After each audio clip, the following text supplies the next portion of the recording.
Hello and welcome back to Kryptoschnack, guys. My name is Marian, and if you're new, welcome. If you're not, welcome back. It's nice to have you all here. And today we're going to dive into the Texas factory in Austin. And thanks to Jeff Roberts again for the content that I'm allowed to use. And yes, you can see right away what I was talking about yesterday. I didn't hope for it that it's going to happen that fast.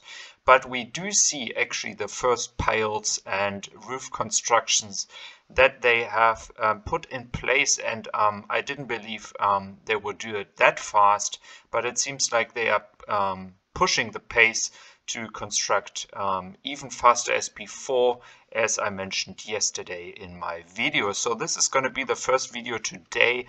There will be a second video talking about Bitcoin today, which I will upload later on that you can check out as well.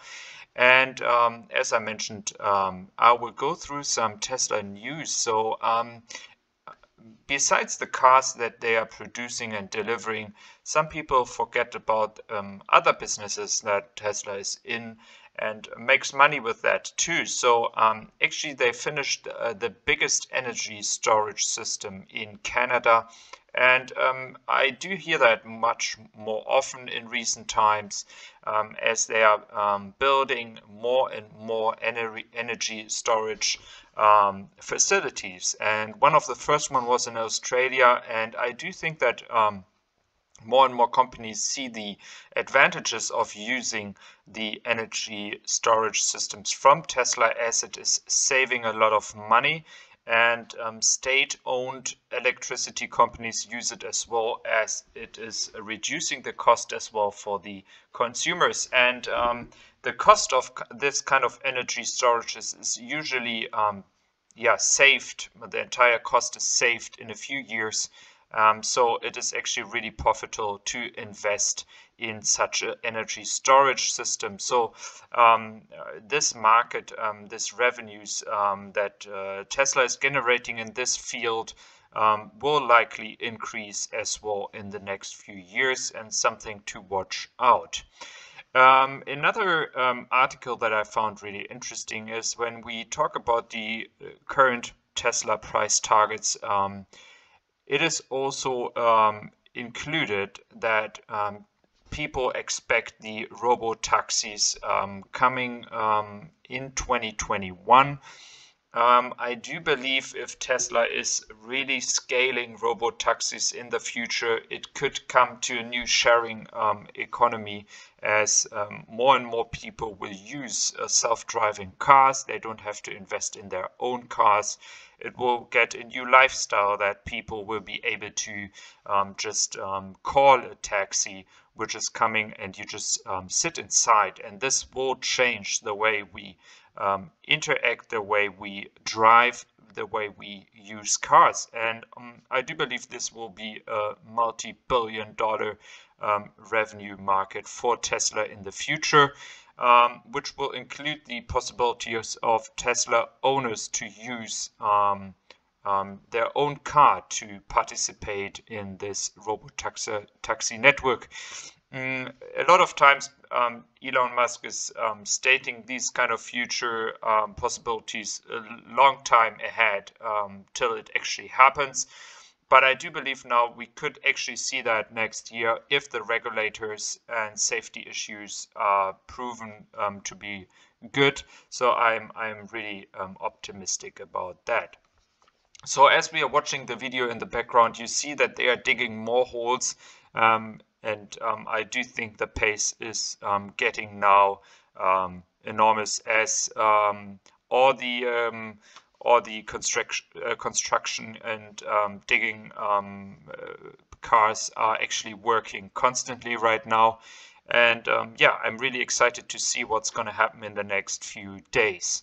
Another topic, as Tesla is producing so many cars and delivering so many cars, some of the issues, two issues actually, have been the superchargers or charging network, as the charging network is not growing as fast as they are actually delivering cars.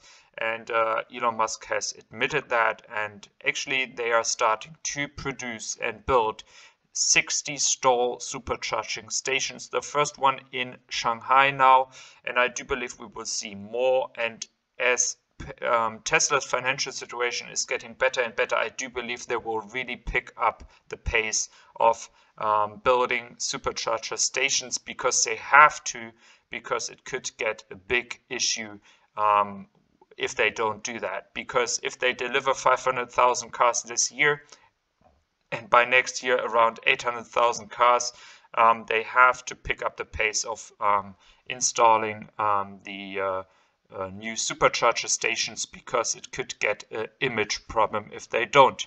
And another thing is the service and repairs. I do think they will have to pick up their game in this case as well, because there were a lot of people complaining already in the past that the service for fixing cars is not as good as they would wish to have it. So they are extending the amount of Tesla superchargers at one place. And furthermore, there was a new article just coming out yesterday that the current capacity at the Shanghai factory is 18,000 cars per month, guys. 18,000.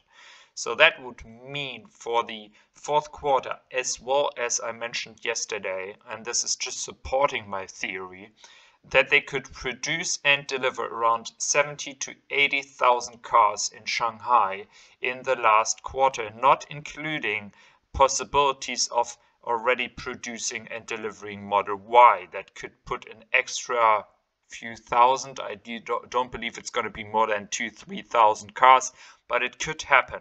And with that, and with the capacity in Fremont, we could actually reach the 500,000 cars as predicted, despite the coronavirus, despite closing factory in Shanghai and the factory in Fremont this year.